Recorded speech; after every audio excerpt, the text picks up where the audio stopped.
Hello, I am Umesh Tripathi and we are learning the concepts of fundamental analysis. In this video, we are going to learn about how to analyze investable companies in the capital market space. यहाँ पे हम जानेंगे कि capital market space होता क्या है, what are the leading companies in the capital market sector and how to analyze the capital market sector companies when it comes to the investing decision making. So when it comes to the capital sector, capital sector में financing companies होती हैं जो कि facilitate करती हैं of buying selling of the financial securities. ये financial securities हमारे stocks भी हो सकते हैं या बॉन्ड्स हो सकते हैं या अदर इन्वेस्टमेंट इंस्ट्रूमेंट्स हो सकते हैं। सो यहाँ पे कैपिटल मार्केट सेक्टर एक ऐसा सेक्टर है जिसमें कि मोस्टली इन्वेस्टमेंट्स होते हैं। अब ये कई तरह की कंपनियां होती हैं जो कि ये सर्विसेज प्रोवाइड करती हैं जिसके थ्रू हम एक्सचेंजेस से या डिफरेंट अदर मीडियम्स के थ्रू स्टॉक्स या बॉन्ड्स जैसे इन्वेस्टमेंट इंस्ट्रूमेंट्स में इन्वेस्टमेंट कर सकते हैं। So the capital market sector basically comprises of stock exchanges like NSE and BSE। NSE का मतलब होता है नेशनल स्टॉक एक्सचेंज, BSE का मतलब होता है बॉम्बे स्टॉक एक्सचेंज। इसके साथ ही साथ brokers, asset management companies and depositories are the part of capital market sector. Capital market sector moreover comprises of two segments. Primary market जहां पे कंपनीज जब वो पब्लिक कंपनीज की तरफ अग्रसर होती हैं, यानी कि the company is all set to become publicly listed company from a private company, it goes through a certain process called IPO process, जिसे कि हम इनिशियल पब्लिक ऑफरिंग भी कहते हैं, wherein the existing stakeholders and shareholders sell their stocks to the general public, जिसे हम process of issuing new securities to the public भी कहते हैं। ये प्रोसेस जो है जनरली प्राइमरी मार्केट के थ्रू होता है। The second segment is secondary market. अब जब एक कंपनी लिस्ट हो चुकी है, this market is ready for the trading, यानी कि इसमें अब स्टॉक्स की बाइंग एंड सेलिंग की जा सकती है सर्टेन स्टॉक एक्सचेंजेस पर। तो यहाँ पर now the public and the other investors can actually buy and sell their stocks on exchanges। ठीक है। So the key participants in the capital market sector are mostly the stock exchanges, जैसे कि हमने NSE और BSE की बात की, asset management companies, brokers and investments banks and the depositories. यहाँ पे दो इंपॉर्टेंट कंपनियां हैं, NSDL एंड CDSL, both are the depositories. तो बेसिकली जब हम कोई इन्वेस्टमेंट करते हैं किसी सर्टेन कंपनी में, the investment information is in our demat accounts, but NSDL and CDSL are the depositories who actually take care of our investments and they have the records of all our investments in digital format। ठीक, चलिए अब यहाँ पे कुछ leading companies हैं, इन leading companies के बारे में डिस्कशंस कर लेते हैं। So when it comes to the capital market sector, there are certain kind of companies who participate in the market and these companies can be asset management company or these companies can be even your stock brokers who facilitate you stock trading or investment platforms, and these can be your registrar and transfer agents like CAMS। CAMS एक particular company है जो कि mutual fund investors के लिए services provide करती है। So when it comes to the capital market sector, not only stocks, not only bonds, other investment instruments like mutual funds also comes into picture। ठीक है। तो यहाँ पे HDFC AMC एक पर्टिकुलर एसेट मैनेजमेंट कंपनी है, यहाँ पे leading mutual fund company है AMC। इसके साथ ही साथ निपॉन लाइफ AMC भी again it is an asset management company. When it comes to the depositories like we discussed, CDSL and NSDL are the two companies which are basically responsible for safekeeping and settlement of the securities। तो यहाँ पे securities का मतलब होता है हमारे जो investments होते हैं, जो भी stocks होते हैं, उनको हम सिक्योरिटीज कहते हैं। CDSL and NSDL are publicly listed companies, तो इसके शेयर्स हम NSE या BSE या सर्टेन एक्सचेंजेस पर ट्रेड कर सकते हैं। ठीक है। इसके साथ ही साथ mStock is a platform which actually provides retail and institutional trading facilities, so it's a basically discount broker wherein it provides financial services to its customers। Now let's talk about how to analyze the companies which are the part of capital market sector। It is also important to know what is the business model of these companies when it comes to the investing decision making. तो यहाँ पे business model, company कर क्या रही है, company का business model क्या है, आने वाले समय में उस बिजनेस सेगमेंट में क्या ग्रोथ का स्कोप है, इसकी स्टडी हमारे लिए बहुत इंपॉर्टेंट हो जाती है। मान लीजिए एक कंपनी है which provides facilities for its customer to do trading on exchanges. अब ये जब फैसिलिटी प्रोवाइड करती है तो थोड़ा बहुत ब्रोकरेज चार्ज करती है, हालांकि there are different discount brokers whose charges are equivalent to 0, but मान लीजिए कि कुछ सर्टेन कंपनियां हैं जो कि ब्रोकरेज चार्जेस लेती हैं अपने कस्टमर से, तो ऐसे में the business source for them is this kind of brokerage service model, जहां से वो कुछ रेवेन्यू जनरेट कर रही है। अपार्ट फ्रॉम दिस कंपनी में also have certain revenue generation sources. मान लीजिए ये बहुत ज़्यादा वॉल्यूम्स जनरेट करती है एक्सचेंजेस पर, तो एक्सचेंजेस कुछ सर्टेन रिवॉर्ड्स भी प्रोवाइड करते हैं and some fee based technology भी प्रोवाइड करती है। सर्टेन एल्गोरिथमिक मॉडल्स हैं इनके, जिनके लिए ये फी चार्ज करते हैं अपने एग्जिस्टिंग इन्वेस्टर्स से। तो हमें अगर इस कंपनी की एनालिसिस करनी है तो इसका बिजनेस मॉडल समझना होगा, and then we have to understand what can be the scope of growth in this particular business model in terms of overall revenue and profitability in the coming few years। तो ऐसा study करने से actually sources क्या क्या हो सकते हैं certain companies के, चाहे वो डिपॉजिटरी सेगमेंट में हो या अदर सेगमेंट्स में हो कैपिटल मार्केट सेक्टर के, उनके रेवेन्यू सोर्सेस में जो इम्पोर्टेंट पॉइंट्स हैं, जैसे कि नए कस्टमर्स वो ऐड कर रहे हैं या उनका जो एसेट अंडर मैनेजमेंट है क्या वो ग्रो कर रहा है या नहीं पिछले कुछ सालों से। These are the few important points that we need to understand. Apart from understanding the revenue and business model, we have to also understand few important ratios when it comes to the capital market sector.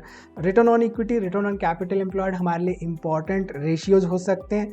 ये mostly asset light platforms के लिए higher and पे होते हैं। For example camps का जो ROE, ROC ये around 45% के आसपास है। वहीं पे नेट प्रॉफिट मार्जिन मैटर करता है कंपनीज की एनालिसिस करते समय। सो डिपॉजिटरीज के केस में बहुत ज़्यादा हाई होता है। लाइक फॉर एग्जांपल CDSL के केस में net profit margin is about 60%।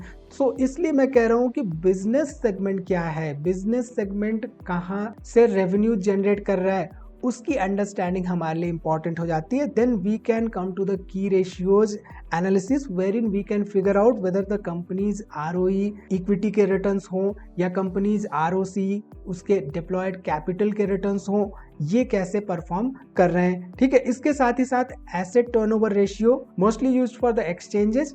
Exchanges के लिए एसेट टर्नओवर रेशियो एक इम्पॉर्टेंट रेशियो है।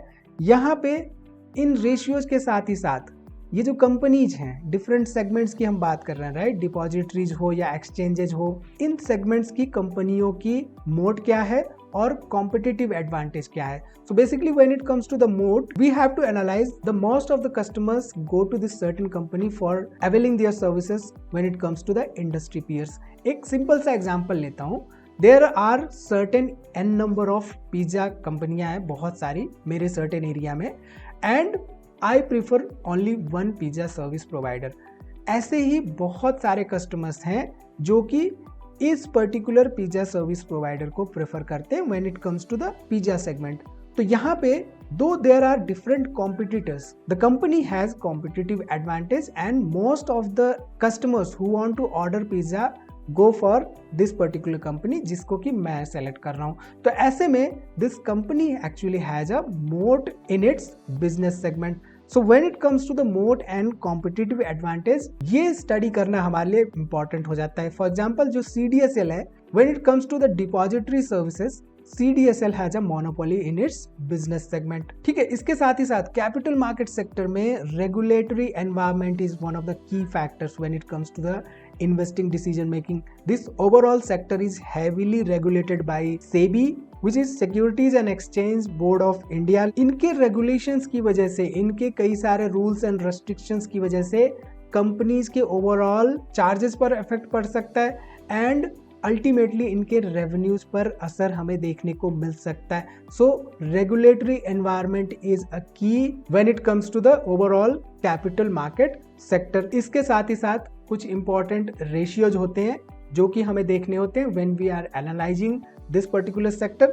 तो यहाँ पे कुछ इंपॉर्टेंट की रेशियोज हैं जिसको कि हम देख लेते हैं, जो है asset under management. So basically जो भी एएमसीज होती हैं, मोस्टली एएमसीज यानी कि एसेट मैनेजमेंट कंपनी, जो कि हमारे म्यूचुअल फंड इन्वेस्टमेंट्स को फैसिलिटेट करती हैं। हम कई सारी एएमसीज होती हैं जिन कंपनियों के थ्रू उनके म्यूचुअल फंड स्कीम्स में इन्वेस्टमेंट कर सकते हैं। सो यहाँ पे उनका एसेट अंडर मैनेजमेंट क्या है ये मैटर करता है when it comes to the analysis of mutual fund companies. So it basically shows the scale of AMC, जहां पे एग्जाम्पल के तौर पे जो HDFC AMC है FY 2024 के लिए इनका जो एसेट अंडर मैनेजमेंट था वो 5.5 लाख करोड़ के आसपास था। इसके साथ ही साथ ऑपरेटिंग मार्जिन एक इम्पॉर्टेंट रेशियो है जब भी हम एनालिसिस कर रहे होते हैं इस पर्टिकुलर सेक्टर की। यहाँ पे ये ऑपरेशंस की ओवरऑल जो ऑपरेशंस है उनकी एफिशिएंसी दर्शाता है। अगर हम ध्यान दें तो जो टॉप एजेंसीज हैं बेसिकली उनका 70+% ऑपरेटिंग मार्जिन होता है। इसके साथ ही साथ market share matters when it comes to analysing the competitive strength of the company. So यहाँ पे हमने देखा था CDSL का एग्जांपल, राइट, कि उसके पास मोनोपोली बिजनेस सेगमेंट है। इसके साथ ही साथ यहाँ पे एक और एग्जांपल लें तो camps actually handles over 69% of the mutual fund portfolios. तो ये भी एक तरह की मोनोपोली होल्ड करती है when it comes to the mutual fund investment. इसके साथ ही साथ रेवेन्यू एंड ट्रांजैक्शन वॉल्यूम क्या रह रहे हैं पर्टिकुलर कंपनी के, that matters when it comes to the analysis of overall this particular sector companies. यहाँ पे मोस्टली ये जो पर्टिकुलर रेशियो है ये रेशियो ब्रोकर्स एंड डिपॉजिटरीज के लिए काम आता है, जिससे हम ओवरऑल ट्रांजैक्शन वॉल्यूम की स्टडी करते हैं। इसके साथ ही साथ client addition and retention is what matters in the capital market sector companies। तो यहाँ पे ये बेसिकली जो भी client addition and retention criteria है या रेशियो है ये इंडिकेट करता है growth potential of the company, and we have to check the continuous growth trend and potential for the next few years when it comes to the client addition and retention in this particular sector। For example, यहाँ पे जो mstock है it plans to add 10 lakh users to its primary brokerage plan over the next 2 years। तो इन तरह के important ratios हैं जिनका कि हमें स्टडी करना होता है जब भी हम एनालिसिस कर रहे होते हैं, खासतौर पे इन्वेस्टिंग डिसीजन मेकिंग के लिए। इसके साथ ही साथ there are few important risks that are associated when it comes to investing decision making in this particular sector। So these risks are mostly related to overall market movement। Market में अगर बहुत ज़्यादा वोलेटिलिटी है तो revenues mostly cyclical हो जाते हैं, इस बात का हमें ध्यान देके चलना है। इसके साथ ही साथ जैसा कि हमने देखा रेगुलेटरी चेंजेस होते रहते हैं, कई तरह के सेबी रूल्स एंड रेगुलेशंस लाती रहती है जिसकी वजह से सडन इम्पैक्ट हो सकता है कंपनियों के ओवरऑल परफॉर्मेंसेस पर। इसके साथ ही साथ मार्जिन का बहुत ज़्यादा प्रेशर रहता है when it comes to the capital market companies, because the low cost brokers जो होते हैं वो बहुत ज्यादा प्राइसिंग प्रेशर क्रिएट करते हैं। ठीक है, इसके साथ ही साथ सिंस मोस्टली ये जो पर्टिकुलर सेगमेंट है या सेक्टर है ये टेक्नोलॉजी ड्रिवन है, तो ऐसे में बेटर टेक्नोलॉजी के साथ अगर कोई नया एंट्रेंट आता है इस पर्टिकुलर सेगमेंट में, a new company which comes with a better technological and tech facilities can disrupt the existing companies. तो ये बात भी हमें ध्यान देके चलनी है। So all in all capital market sector जो है इंडिया के ग्रोइंग इन्वेस्टर्स बेस के ऊपर बहुत ज्यादा निर्भर रहता है। इसके साथ ही साथ बहुत तरह के रेगुलेशंस भी होते हैं। So when it comes to analysing the capital market sector companies we have to focus on their business model, their overall market share, their profitability and scalability. तो इस वीडियो में इतना ही। See you in the next video. Investments in securities markets are subject to market risks. Read all the related documents carefully before investing.